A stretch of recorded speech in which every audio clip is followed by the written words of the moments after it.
धर्मपीठाचे अधिकारी आणि सज्जन,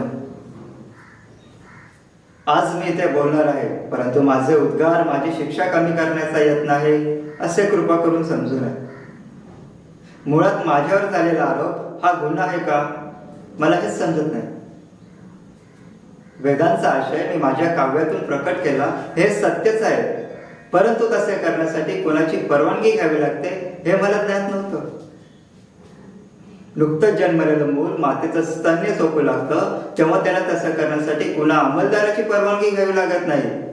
तसेच आणि त्याच निरागसपणे मी वेदांचा अमृतानुभव अंगीकारला आणि तो मी प्रसाद म्हणून तो सहजपणे वाटूनही टाकला.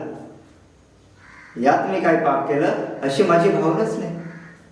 वेदात उपनिषदात म्हटल्याप्रमाणे आपण सर्वजण जर एकाच ब्रह्मतत्वातून निर्माण झालेलो आहोत आणि शेवटी त्यातच विलय पावणार आहोत, तर मग हा भेदाभेद कशासाठी? अवघी एकाचीच वीण ते कैसे भिन्न भिन्न. कबीर म्हणतो, ब्राह्मण वेगळा असावा असं जर ईश्वराला वाटलं असतं तर त्याने त्याला जानवं लिहून आणि मुंडन करूनच खाली नसतं का पाठवलं? आणि मुसलमान वेगळा असावा असं जर त्याला वाटलं असतं तर त्याने त्याला सुनता करूनच जन्माला नसतं का घातलं?